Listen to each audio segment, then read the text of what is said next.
Hello, I'm Jonathan Reeves from Tax Matters, and today I'm here with... Claire Hancock from Profit Cash Growth. And the idea of us being here today is to talk about not only tax, but to talk about Claire's speciality, which is... Management accounting. So we get lots of questions about various issues that affect not only tax, but accounting as well. And we are... Well, it's mostly from business owners, isn't it? And we get lots of questions from business owners that even though we are both qualified accountants, we would give completely different answers very to. different advice. So I would obviously be looking at the tax side of things and tax implications, and you'd be looking more at the business structure and how things will affect the growth, them. the profitability, the development of the business. But the tax comes into that because that can have a big effect on the decisions that are actually made. What might sound good advice might have a tax implication that it's not quite the result that will end up in the place that we want to end up in. So we're going to answer the questions that you've got, and you can get advice from me, a management accountant, and Jonathan, who is a tax advisor, and hopefully it will make things a little clearer as to how to proceed for you and your business. Well, we hope so anyway, don't we? So the first question that we are kicking off with today is... Well, we're going to talk about the pros and cons of a holding company.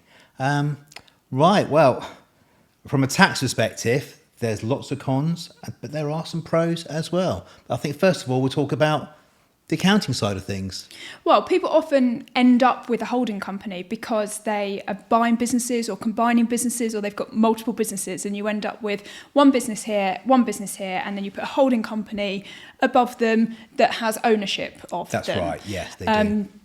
And often a lot of business owners will say to me, I'm buying another company. Should I put it within my company structure and create a what we call a group structure, or should I wrap it into my existing business? And obviously there's lots of implications with that. And from my perspective, the benefit to keeping them all separate, obviously there are some legal aspects in terms of protecting the individual company should something go wrong. And I think that's the thing that most people are concerned about, isn't it? Yeah. When they first start out.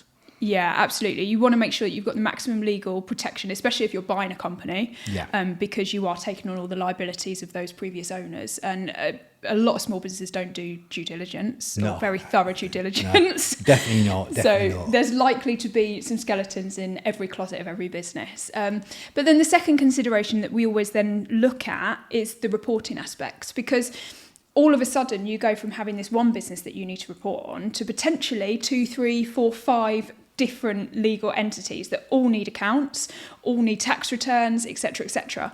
So from that perspective, actually having these individual business units can make reporting a lot better, because you get clarity on where the profit's coming from, where the cash flow issues are. But it does become more complicated, particularly because a lot of the bookkeeping systems in the UK don't manage these group structures. So you literally have to have one login for one business, one login for another business, and then it requires somebody like me to manually bring that together for you. So it can get quite complicated that way. It can get complicated, and there's lots of anti-avoidance legislation around for tax. So if we're looking at income coming from different sources, maybe outside the UK, they may be treated as a UK income as well. Mm-hmm. So this could be a consideration on making decisions. And there's also something called intra-group transactions as well, which is transfer pricing, which is a very specialist area, and that's to do with transactions between companies.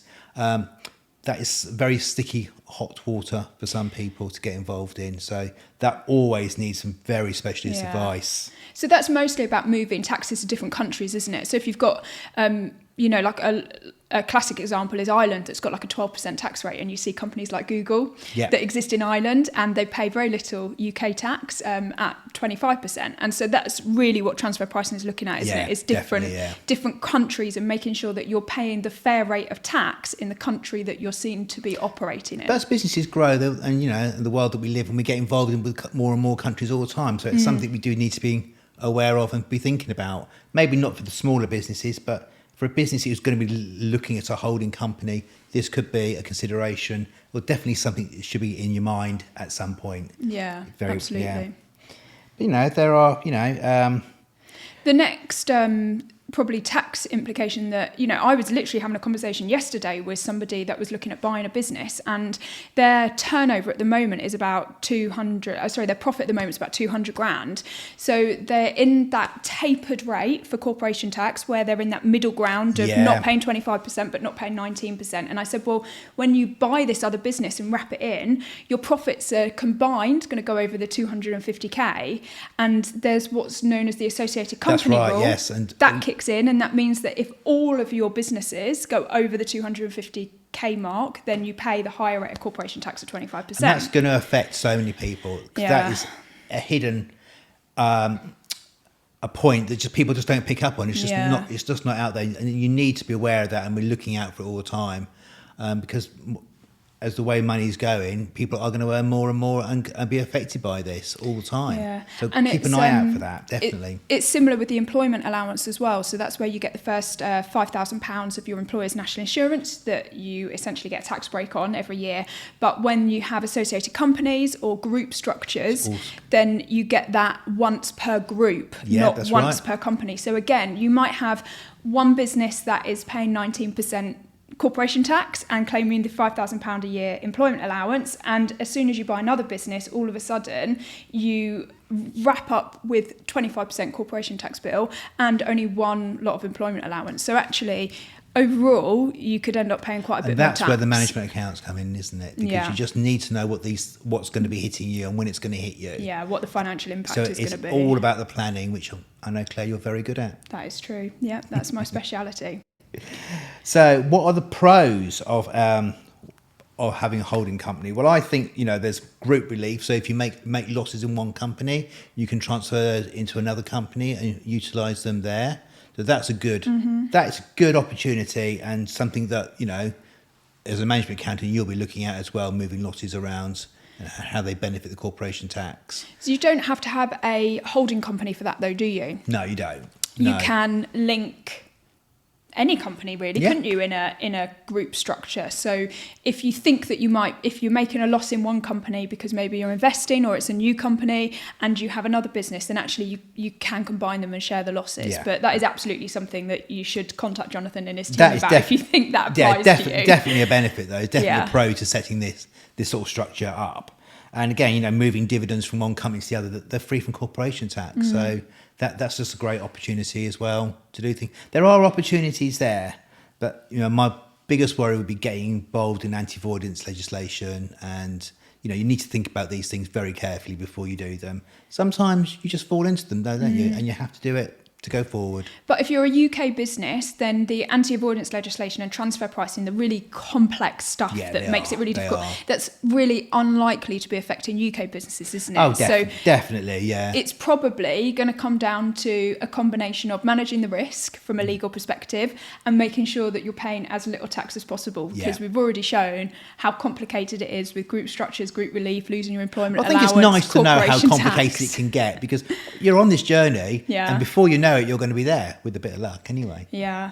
But I think this is also where, as accountants, I would always give the advice to somebody that you make the business decision and then you figure out the most tax efficient way to do it. Whereas you would come from a different angle, wouldn't you? Definitely, yeah. I would be looking at the tax implications from day one, what that actually means for you. Because actually it has a big effect on your cash flow, doesn't it? You need to know what's coming. And as I always say to people, you need to be thinking about your tax, because when it arrives, you need to make sure that you've allocated for it. You've actually got that money in reserves to pay it, because you don't want to be fighting yourself at a disadvantage already. So it's all about the planning. It's a big part. What we do is very, very linked. We're not talking about just preparing accounts at the end of the year and there being a nice surprise. It's about forward planning. And the more you're planning ahead all the time, the better position you're going to be in at the end. Yeah, definitely. So I think that sums up really why we are doing this Ask the Accountant, because you can see already the difference of opinion and the different professional advice that you would get from both of us, despite us both being qualified, experienced accountants. So thank you very much. Yeah, and if you've got any questions, let us know and we'll do our best to answer them. We will. From our various perspectives.